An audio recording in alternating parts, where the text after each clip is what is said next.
Hi guys, welcome to Cricket Chat with Venkatesh. వాళ్ళిద్దరూ great cricketers, Sunil Gavaskar and Virat Kohli. సన్నీజీ 1987లో అంతర్జాతీయ క్రికెట్కి good bye చెప్పాడు. విరాట్ కోహ్లీ 1988లో పుట్టాడు. వాళ్ళిద్దరి మధ్య ఎలాంటి ఇబ్బందులు ఉండే అవకాశం లేదు. కానీ అంటే సునీల్ గవాస్కర్ కొన్ని కామెంట్స్ చేస్తుంటాడు. విరాట్ కోహ్లీ తన మీద ఏదైనా ఎవరైనా బాణాలు ఎక్కి పెడితే వాళ్ళు ఎవరైనా సరే అవి ఉంచుకోడు, ఇచ్చి పడేస్తారు. అందుకని ఇద్దరి మధ్య ఒక కోల్డ్ వార్ అనేది మనం చాలా కాలంగా చూస్తున్నాం. పర్టికులర్లీ పోస్ట్ కోవిడ్ డేస్ నుంచి, కోవిడ్ డేస్ నుంచి వీళ్ళిద్దరి మధ్య ఒక స్పర్ధ, ఒక cold war is the right word. ఎందుకంటే కోల్డ్ వార్ అనేది ప్రచ్ఛన్న యుద్ధం. తెలుగులో దాని ట్రాన్స్లేషన్ ప్రచ్ఛన్న అంటే డైరెక్ట్గా తూతు మేమే ఉండదు, దాంట్లో ఇండైరెక్ట్గా ఉంటుంది. కానీ ప్రస్తుతం ఏమైందంటే కొంచెం డైరెక్ట్ అయింది. విరాట్ కోహ్లీ కొంత డైరెక్ట్ కామెంట్ చేశాడు ఆ లెజెండరీ క్రికెట్ పైన. అండ్ సునీల్ గవాస్కర్ కూడా దానికి ఒక యాంగ్రీ రియాక్షన్ నిన్న జరిగిన మ్యాచ్ ముందు ఇచ్చాడు. నిన్న RCB versus Gujarat Titans match ఎక్కడ జరిగింది? బెంగళూరులో జరిగింది. ఆ బెంగళూరులో before the match pre match show ఒకటి ఆన్ ద గ్రౌండ్ నుంచి కూడా, ఫ్రమ్ ద గ్రౌండ్ కూడా చేస్తారు. ఫ్రమ్ ద గ్రౌండ్ చేసినప్పుడు అక్కడ Matthew Hayden was there, Mayanti Langer the presenter was there. వాళ్ళ సమక్షంలో సన్నీ గవాస్కర్ చేసిన కొన్ని comments, I don't watch these pre shows and all. I watch toss and again I will take some break and ball 1 నుంచి watch చేస్తాను. నేను మొత్తం మ్యాచ్లు ఇలా వాచ్ చేస్తే నాకు చాలా ఇబ్బందిగా ఉంటుంది, నాకు వేరే పనులు చూసుకుంటాను. సో అది నేను వాచ్ చేయలేదు. నాకు సంబడీ హ్యాస్ షేర్డ్ ఇట్, ఎవరు ట్విట్టర్లో షేర్ చేస్తారు. I'm really thankful to him. తర్వాత కూడా నాకు ఈరోజు మార్నింగ్ నుంచి బౌలర్లతో షేర్ చేస్తున్నారు ఏంటిది అని చెప్పి. ఎందుకు సునీల్ గవాస్కర్ ఇప్పుడు విరాట్ కోహ్లీని టార్గెట్ చేస్తారని కోహ్లీ ఫ్యాన్స్ కూడా నాకు అది షేర్ చేశారు. సో దీని మీద ఆ వీడియో చేయదలిచారు. అది యాంగ్రీ రియాక్షన్గా కనిపించింది. అసలు ఏమైంది? ఈ ఒక్క ఇన్సిడెంట్ గతంలో కూడా చెప్తుందా, ఇప్పుడు ఒక్క ఇన్సిడెంట్ చెప్తాను నేను. ఏమైందంటే విరాట్ కోహ్లీ మొన్న ఇదే గుజరాత్ టైటన్స్ పైన అహ్మదాబాద్లో ఆడిన 70 రన్స్ నాకు తెలుసు మనకి. అక్కడ అతను ఆఫ్టర్ పవర్ ప్లే స్పిన్నర్స్ మీద విరుచుకుపడడం, 179 స్ట్రైక్ రేట్తో against the likes of Rashid Khan, Noor Ahmad and Sai Kishore మీద బ్రహ్మాండమైన కౌంటర్ అటాక్ చేయడం చూసాం మనం. మ్యాచ్ తర్వాత అతను మాట్లాడుతూ, బ్రాడ్కాస్టర్తో మాట్లాడుతూ ఏమన్నాడంటే, కొంతమంది నా స్ట్రైక్ రేట్ని క్వశ్చన్ చేస్తున్నారు, నేను స్పిన్ ఆడే విధానాన్ని క్వశ్చన్ చేస్తున్నారు, వాళ్ళందరికీ ఇది ఒక జవాబు అవుతుంది. వాళ్ళందరూ కామెంటరీ బాక్స్లో కూర్చుని ఏదో మాట్లాడుతున్నారు. వాళ్ళు ఇలాంటి సిచ్యువేషన్ ఇప్పుడు ఫేస్ చేయలేదు, వాళ్ళేం ఇలాంటి క్రికెట్ ఆడలేదు వాళ్ళు, కానీ ఏదో కామెంట్లు చేస్తున్నారు, వాళ్ళందరికీ ఇది ఒక జవాబు అన్నట్టుగా విరాట్ కోహ్లీ ఓపెన్గా చెప్పాడు. అన్ఫార్చునేట్లీ ఏమైందంటే తర్వాత నేను ట్విట్టర్లో ఆ రోజు ఈవినింగో మ్యాచ్ తర్వాత నెక్స్ట్ డేనో నేను ట్విట్టర్ ఓపెన్ చేస్తే హర్ష భోగ్లే ట్రెండ్ అవుతా ఉన్నాడు. ఎందుకు హర్ష భోగ్లే అని చూస్తే చాలామంది నెటిజన్స్ ఏమనుకున్నారంటే హర్ష భోగ్లే మీద కామెంట్ చేసి, కామెంటరీ బాక్స్ అన్నాడు కదా, కామెంటేటర్స్ గురించి కామెంట్ చేసి కదా, హర్ష భోగ్లే గతంలో ఎప్పుడో ఎక్సెల్ షీట్ ఏదో ఉన్నది, అది నాకు అది పూర్తిగా నేను కూడా ఫాలో కాలేదు. ఎప్పుడో స్ట్రైక్ రేట్ గురించి హర్ష భోగ్లే కూడా అన్నట్టున్నాడు. సో హర్ష భోగ్లేకి ఉద్దేశించి ఈ రకమైన కామెంట్స్ చేసాడు విరాట్ కోహ్లీ అనుకున్నారు. కానీ నేను నిన్న కూడా మ్యాచ్ ముందు చెప్పాను, ఎందుకో ఈ టాపిక్ నేను నిన్న మ్యాచ్ ముందు ఇచ్చినప్పుడు చెప్పాను, హర్ష భోగ్లే అనవసరంగా ఆడిపోసుకున్నారు. యాక్చువల్గా those comments were directed against Sunil Gavaskar అని చెప్పి. ఎందుకంటే సునీల్ గవాస్కర్ ఆ మ్యాచ్లో I think against SRH or somebody ఒక మ్యాచ్లో విరాట్ కోహ్లీ 51 ఆఫ్ 34 బాల్స్ ఎంతో చేశాడు. 118 స్ట్రైక్ రేట్ అయితే నాకు గుర్తుంది, స్కోర్ కరెక్ట్ గుర్తులేదు. 118 స్ట్రైక్ రేట్తో చేశాడు. అప్పుడు సునీల్ గవాస్కర్ చాలా హార్ష్గా కామెంట్స్ చేసి, నేను లైవ్గా విన్నాను, అది కామెంటరీ విన్నాను. నేను ఎప్పుడు ఇంగ్లీష్ కామెంటరీతోనే వింటాను. దాంట్లో విన్నది ఏంటంటే 118 స్ట్రైక్ రేట్తో ఏంటి, దీనివల్ల ఏం ఉపయోగపడుతుంది టీంకి, ఏంటిది, ఇదేం స్ట్రైక్ రేట్, ఇది టీం ఇంట్రెస్ట్ కోసం కదా ఆడేది, నువ్వు సొంతంగా రికార్డ్స్ కోసం ఆడుతున్నట్టు లెవెల్లో చాలా హార్ష్గానే కఠినంగా కామెంట్ చేశాడు గవాస్కర్. అది దానికి రిప్లై ఇదని నేను నిన్న మార్నింగ్ నేను ప్రివ్యూలో కూడా చెప్పాను. నేను సునీల్ గవాస్కర్ దీని గురించే రియాక్ట్ అయ్యాడు, చాలా ఘాటుగా రియాక్ట్ అయ్యాడు. డైరెక్ట్గా కోహ్లీ మీద బాణాలు ఎక్కుపెట్టాడు. ఏమన్నాడంటే, నేను కానీ వేరే కామెంటేటర్స్ కానీ మాట్లాడతాం, మాకేం ఎజెండాలు ఉండవు, మాకు ఎలాంటి ఎజెండాలు ఉండవు, మాకేం పక్షపాతం ఉండదు, మేమేంటంటే చూసింది మాట్లాడతాం, మేము మాట్లాడాలి, నువ్వు తక్కువ స్ట్రైక్ రేట్తో ఆడినా నిన్ను ఇంద్రుడు చంద్రుడు పొగడాల్సిన అవసరం మాకు లేదు, నువ్వనే మాట్లాడాడు, పేరు చెప్పలేదు. నువ్వు 118 స్ట్రైక్ రేట్తో ఆడినా కూడా నువ్వు చాలా బాగా ఆడేసావు, బ్రహ్మాండంగా ఆడేసావు అని ఎలా చెప్తాం మేము? చెప్పాం కదా, స్ట్రైక్ రేట్ బాగాలేదని చెప్తాం మేము. దాని గురించి ఉన్నాం మేము, కాదు అదే కామెంటరీ చేస్తాం మేము అని చెప్పి అన్నాడు. తర్వాత ఇంకేమన్నాడంటే, నేను అవుట్ సైడ్ నాయిస్ని పట్టించుకోను అన్నావు కదా నువ్వు, అచ్చా అని కూడా మాట్లాడాడు. అంటే అవుట్ సైడ్ నాయిస్ అంటే ఇదే సోషల్ మీడియాలో వచ్చేది, కామెంటేటర్స్ చెప్పేది, మాజీలు మాట్లాడేది అవుట్ సైడ్ నాయిస్ అని అంటున్నారు కదా. నువ్వు అవుట్ సైడ్ నాయిస్ పట్టించుకోను అని అన్నావు కదా నువ్వు, మరి పట్టించుకోనప్పుడు రిప్లై ఎందుకు ఇచ్చావు అని డైరెక్ట్గా. గతంలో ఏంటంటే వీళ్ళిద్దరి మధ్య కొన్ని ఇన్సిడెంట్ జరిగినాయి, అవన్నీ ఇండైరెక్ట్గా జరిగినాయి, కానీ ఇది డైరెక్ట్ అటాక్. మరి ఎందుకు నువ్వు రిప్లై ఇచ్చావు? రిప్లై ఎందుకు ఇవ్వాల్సి వచ్చింది? మా కామెంటేటర్లుగా మా బాధ్యత మేము నిర్వహిస్తాం, దాన్ని నువ్వు క్వశ్చన్ చేయాలి చేస్తే ఎలా అన్నట్టుగా చాలా హార్ష్ టోన్లో. Actually there was lot of noise. మామూలుగా ఆర్సీబీ క్రౌడ్ చాలా నాయిసీగా ఉంటారు, ఆ టైంలో ఫుల్ క్రౌడ్ ఉంది. ఆ నాయిసీ క్రౌడ్లో కూడా ఈ వాయిస్ రైజ్ చేసి చాలా కోపంగా సునీల్ గవాస్కర్ చెప్పాడు. ఇంకా స్టార్ స్పోర్ట్స్ వాళ్ళని కూడా ఒక రకంగా వేసుకున్నాడు. ఎలాగంటే స్టార్ స్పోర్ట్స్ వాళ్ళని కూడా వదిలిపెట్టలేదు. విరాట్ కోహ్లీ అనలేదు, ఆ క్రికెటర్ చేసిన కామెంట్స్ మీరు ఎన్నిసార్లు చూపిస్తారు? పోస్ట్ మ్యాచ్ కామెంట్స్ని ఇప్పటికి 5-6 సార్లు చూపించారు. అతను ఎవరి గురించి అన్నాడు? మీ కామెంటేటర్స్ గురించి అన్నాడు. అది నేను కావచ్చు, ఆ బాక్స్లో ఉండేవాళ్ళు కావచ్చు, వేరే వాళ్ళు కావచ్చు, మీ స్టార్ స్పోర్ట్స్ కామెంటేటర్స్కి వ్యతిరేకంగానే అతను కామెంట్ చేశాడు. దాన్ని మీరు పదే ఎందుకు చూపిస్తున్నారు? ఇవాళ 6 గంటల షోలో కూడా చూపించారు, పదే చూపిస్తున్నారు, ఏదో గొప్ప విషయం అన్నట్టుగా. ఇది ఇక మళ్ళీ చూపిస్తే మాత్రం నేను ఊరుకునేది లేదు అని కూడా వాళ్ళు కూడా ఒక వార్నింగ్ ఇచ్చారు. So it was very limit and angry with what has happened. ఇది జరిగింది. సో విరాట్ కోహ్లీ కూడా సన్నీ గవాస్కర్ పేరు తీయకుండా అతని మీద విమర్శలు ఎక్కువ పెట్టాడు, అండ్ గవాస్కర్ కూడా దానికి రిప్లై ఇచ్చే ప్రయత్నం చేశాడు.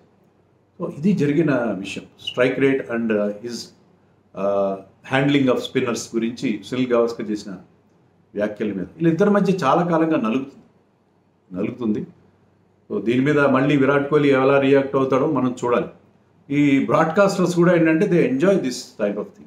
వాళ్ళు మళ్ళీ పదే చూపించడం, వాళ్ళ కామెంటేటర్స్ అన్నదే మళ్ళీ చూపించడం ఏంటి? నిజంగా స్టార్ స్పోర్ట్స్ వాళ్ళు కూడా ఏంటంటే హైప్ క్రియేట్ చేయడం అనేది ఎక్కువైపోయింది. ఇది కూడా గవాస్కర్ కామెంట్స్ కూడా మళ్ళీ చూపిస్తారు, ఎందుకంటే దే వాంట్ సమ్ కాంట్రవర్సీ. ఎందుకంటే ఇద్దరు బ్రాడ్కాస్టర్స్ ఉన్నారు, వాళ్ళ దగ్గర నుంచి ఐబాల్స్ లాక్కోవాలని వీళ్ళు ట్రై చేస్తారు, వీళ్ళ దగ్గర నుంచి ఐబాల్స్ లాక్కోవాలని వాళ్ళు ట్రై చేస్తారు. సో అది ఒక ర్యాట్ రేస్ నడుస్తూ ఉంది అక్కడ బిట్వీన్ 2 బ్రాడ్కాస్టర్స్. సో అందుకని దే ఇన్వైట్ కాంట్రవర్సీ.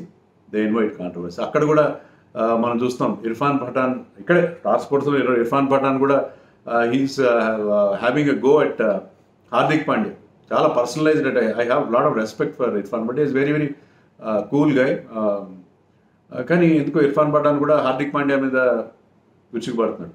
ఇంకా మరి జియో సినిమాలను ఎక్కువ వాచ్ చేయని జియో సినిమాలు కూడా కొన్ని ఇలాగే కామెంట్స్ జరుగుతుంటాయి. Controversy, they are creating some controversies I believe. కానీ ఇది అనవసరం, ఇద్దరు లెజెండ్స్తో ఇన్వాల్వ్ అయిన ఈ కాంట్రవర్సీ నిజంగా అన్వాంటెడ్గా అనిపిస్తుంది నాకైతే. బట్ సునీల్ గవాస్కర్ కూడా మామూలుగా ఉండొచ్చు కదా, ఆయన కూడా అనవసరంగా ఇటీవల కాలంలో సునీల్ గవాస్కర్ కూడా గ్రేటెస్ట్ రెస్పెక్ట్ ఫర్ హిమ్. ఎందుకంటే మేము సునీల్ గవాస్కర్, గుండప్ప విశ్వనాథ్, కపిల్ దేవ్ వీళ్ళని ఆరాధిస్తూ పెరిగాము. మాకు క్రికెట్లో మేము క్రికెట్ గురించి మేము ఫాలో అవ్వడం మొదలుపెట్టినప్పుడు వీళ్ళు బ్రహ్మాండమైన విజయాలు అందించి వాళ్ళ హీరోయిక్స్ చూసి వాళ్ళని ఆరాధిస్తూ పెరిగాం. No doubt I'm more Gundappa Viswanath happen to be my favourite cricketer. గుండప్పకి గవాస్కర్ మధ్య పోటీలు గవాస్కర్ అంటే అంత ఇష్టం ఉండేది కదా, బట్ స్టిల్ గవాస్కర్ ఎబిలిటీని ఎవ్వరూ క్వశ్చన్ చేయడం లేదు. సో అయినా కూడా ఇది ఎక్కడ స్టార్ట్ అయిందంటే వీళ్ళిద్దరి మధ్య, కోహ్లీ అండ్ విరాట్ కోహ్లీ మధ్య కోవిడ్ టైంలో అందరూ ఇళ్లలో ఉన్నాం, లాక్డౌన్లో. అప్పుడు ఏం చేశాడంటే విరాట్ కోహ్లీ తన ఉన్న ఫ్లాట్స్లో కింద అనుష్క శర్మ బౌలింగ్ వేస్తుంటే కాస్త ప్రాక్టీస్ చేసిన విజువల్స్ మనం చూసాం, ఆ వీడియోస్. తర్వాత విరాట్ కోహ్లీ అప్పట్లో సరైన ఫామ్లో లేడు కదా. తర్వాత మరి ఐపీఎల్ ఆడుతున్నప్పుడు ఎప్పుడు సునీల్ గవాస్కర్ కామెంటరీ చెప్తే ఏమన్నాడంటే, విరాట్ కోహ్లీ ఫామ్లో లేకపోవడం కారణం అతనికి సరైన ప్రాక్టీస్ లేదు, ఎందుకంటే కోవిడ్ టైంలో అందరూ లాక్డౌన్లో ఉన్నప్పుడు అతను బౌలర్ని ఫేస్ చేయలేదు కదా, ఈ was only facing Anushka Sharma అని చెప్పి అన్నాడు. అది that did not go down well with Virat Kohli and Anushka Sharma. Anushka Sharma కూడా దాని మీద చాలా యాంగ్రీగా రియాక్ట్ కావడం ఇన్స్టాగ్రామ్లో వాటిలో, అది మీకు కూడా గుర్తూనే ఉంటుంది. సో నన్ను ఎందుకు లాగుతున్నారు దీంట్లోకి, why are you bringing me into this అని చెప్పి ఆమె రియాక్ట్ కావడం అనేది మనం చూసాం. సో అది అప్పటి నుంచి వాళ్ళ మధ్య ఆ ఇబ్బంది మనం చూస్తున్నాం. తర్వాత మనం ఆస్ట్రేలియా టూర్కి వెళ్ళినప్పుడు మనం 36 ఆల్అవుట్ అయ్యాం కదా, ఎప్పుడు 2021లో. అప్పుడు కూడా కామెంట్ చేశాడు సునీల్ గవాస్కర్. ఏం చేశాడంటే, అశ్విన్కి రెగ్యులర్గా టీంలో ప్లేస్ ఉండట్లేదు, ఎందుకంటే అతను డ్రెస్సింగ్ రూమ్లో కామ్గా కూడా ఏదో తన మాట, హీ స్పీక్స్ హిజ్ మైండ్, తను ఏమనుకుందో బయటకు చెప్పేస్తుంటాడు, అందుకని అశ్విన్కి రెగ్యులర్గా టీంలో ప్లేస్ ఇవ్వట్లేదు. అంటే అప్పుడు Kohli was the captain, Ravi Shastri was the coach. So అందుకని అప్పుడు వాళ్ళ మీద బాణాలు ఎక్కిపోయాడు ఇండైరెక్ట్గా. ఇంకోటి ఏమన్నాడంటే, ఇది డైరెక్ట్గా అన్నాడు, అప్పుడు Virat Kohli first test match తర్వాత పెటర్నిటీ లీవ్ తీసుకొని తన ఫస్ట్ చైల్డ్ బర్త్ కోసం భార్య దగ్గర ఉండాలని చెప్పి అతను వచ్చాడు మనకు తెలుసు. మిగతా 3 మ్యాచ్లో రహానే లెడ్ ఇండియా. ఆ 36 ఆల్అవుట్ తర్వాత టీంను సపోర్ట్ చేయడం పోయి, ఎందుకంటే టీం డౌన్గా ఉంటుంది అప్పుడు, విరాట్ కోహ్లీ లీవ్ విషయంలో, పెటర్నిటీ లీవ్ విషయంలో క్వశ్చన్స్ రేజ్ చేసి, అదేంటది, విరాట్ కోహ్లీకి ఒక రూలు, వేరే వాళ్ళకి ఒక రూల్ ఉంటుందా? నటరాజన్ కూడా కూతురు పుట్టింది ఐపీఎల్ చివరిలో, అయినా కూడా అతను కూతురుని చూసుకోకుండా డైరెక్ట్గా టీంలోకి వచ్చాడు, ఆస్ట్రేలియాలో ఆడుతున్నాడు, కంటిన్యూ అవుతున్నాడు. విరాట్ కోహ్లీకి ఎందుకు లీవ్ ఇచ్చారు, నటరాజన్కి ఎందుకు ఇవ్వలేదు? ఒక్కొక్కరికి ఒక రూల్ ఉంటుందా? నువ్వు పెద్ద ప్లేయర్ అయితే ఒక రూలు, ఇంకో ప్లేయర్కి అయితే ఒక రూల్ అని చెప్పి ఒక అనవసరమైన కామెంట్ చేశాడు. యాక్చువల్గా జరిగింది ఏంటి, అక్కడ విరాట్ కోహ్లీ బీసీసీఐ పర్మిషన్ అడిగాడు. ఇప్పుడు పెటర్నిటీ లీవ్ ఇవ్వడం అనేది గవర్నమెంట్లో అయితే ఖచ్చితంగా ఇస్తున్నారు. చాలా ప్రైవేట్ కంపెనీస్, అన్ని ప్రైవేట్ కాదు, కార్పొరేట్స్ కూడా అందరూ ఇస్తున్నారు పెటర్నిటీ లీవ్ అనేది. మీరు కూడా కార్పొరేట్లో పనిచేసి చాలామంది ఉంటారు, అందరూ that has become a common thing now days.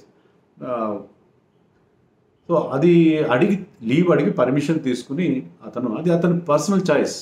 Dhoni తీసుకోవాలంటే that was his personal choice. Natarajan ఏంటంటే, మొట్టమొదటిసారి అతను ఇండియాకి ఆడే అవకాశం వచ్చింది. సడన్గా ఐపీఎల్ ఆడుతుంటే అతను ఇండియాకి ఆడే అవకాశం వచ్చింది.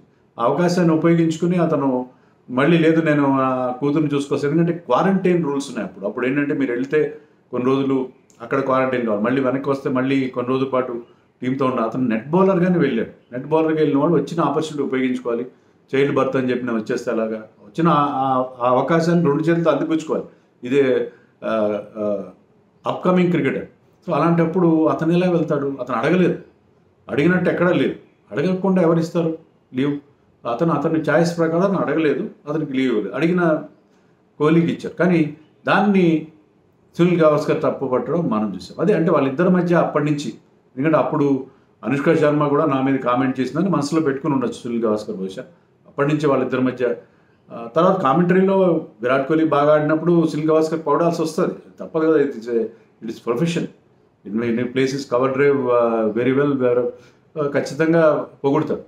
కానీ అవుట్ ఆఫ్ ద వే అయితే ఇప్పుడు పొగడు. ఇప్పుడు ఎలాగైతే వెళ్ళి ధోని దగ్గరికి వెళ్ళి తన షర్ట్ మీద ధోని ఆటోగ్రాఫ్ తీసుకున్నాడు, అలాంటివి విరాట్ కోహ్లీ విషయంలో సునీల్ గవాస్కర్ ఎప్పుడు చేయడు కదా.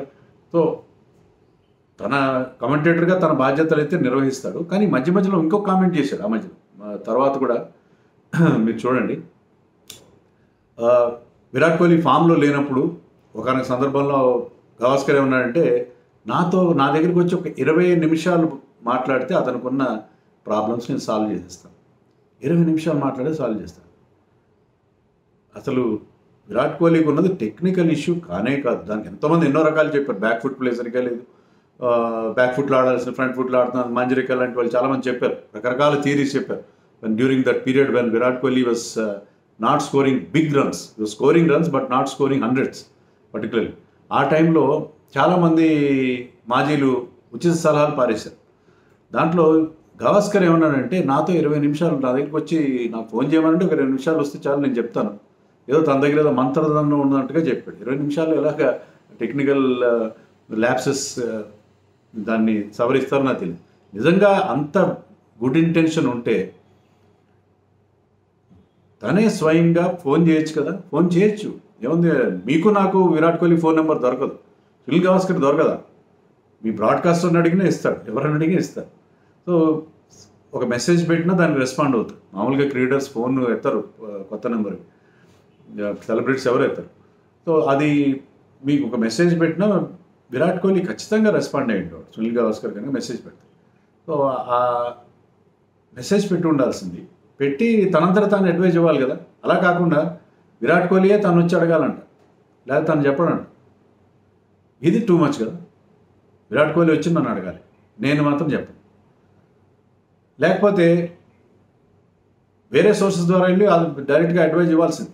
Is thinking good of Indian క్రికెట్కి హెల్ప్ చేయాలనుకుంటే. అంతేగాని ఇలాంటి ఒక సలహా అతను తెలుసు, సునీల్ గవాస్కర్ తెలుసు విరాట్ కోహ్లీ వచ్చి తనను అడగనని చెప్పి.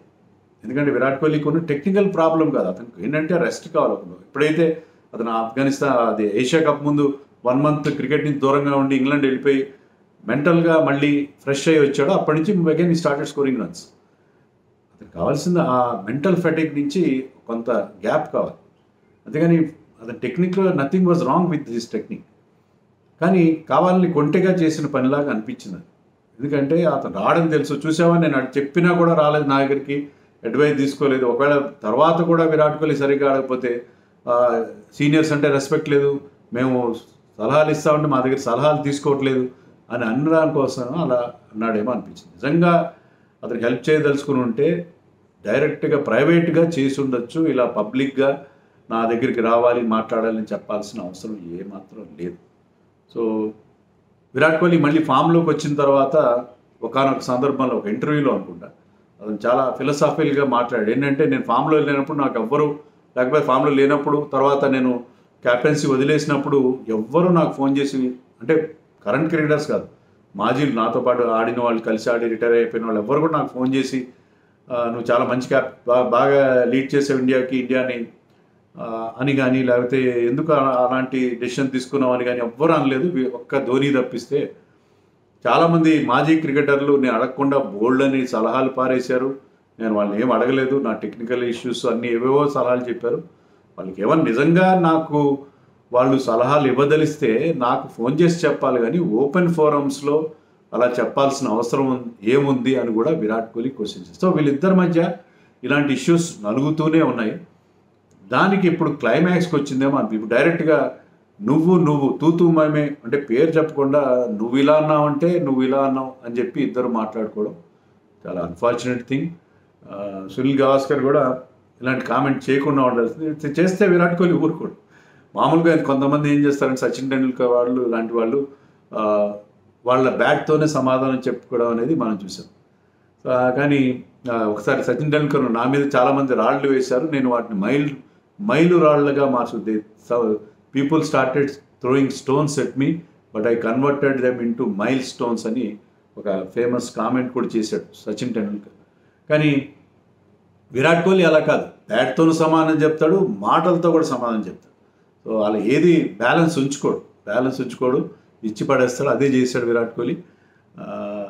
సో ఇది ఇక్కడితో ఎండ్ అయితే బాగుంటుంది, ఎండ్ అయితే బాగుంటుంది. లేకపోతే Sunil Gavaskar will continue in the commentary box. మళ్ళీ స్టార్ స్పోర్ట్స్ వాళ్ళు కూడా ఊరుకోరు, వాళ్ళ రోస్టర్లో విరాట్ కోహ్లీ ఆడుతున్న మీ మ్యాచ్లకి మళ్ళీ రోస్టర్ చేంజ్ చేసేనా మళ్ళీ సునీల్ గవాస్కర్ని పెడతారు. సో అలా ఎందుకంటే మీరు చూడండి, సన్ రైజర్స్ ఆడుతున్న మ్యాచ్లకి usually they try to put people like Brian Lara in the commentary box because he was coach of Sunrisers. So కొంత ఇన్సైడ్ ఇన్ఫర్మేషన్ కాదు, ఇన్సైడ్ వ్యూస్ ఇస్తాడు అని చెప్పి, ఇన్పుట్స్ ఇస్తాడని చెప్పి పెడతారు. సో అలాగే ఇప్పుడు వీళ్ళిద్దరి మధ్య నడుస్తుంది కాబట్టి దాన్ని they might try to take advantage out of it. But అది కాదు, దీన్ని ఇక్కడికే ఇద్దరు గ్రేట్ క్రికెటర్స్ మధ్య ఇలాంటి కోల్డ్ వార్ అనేది సమసిపోతే బాగుంటుందని నేను అనుకున్నాను. ఈ వ్యవహారంలో ఎవరు తప్పు ఎవరిది ఒప్పు అనేది మీరు నాకు కామెంట్ సెక్షన్లో చెప్పండి.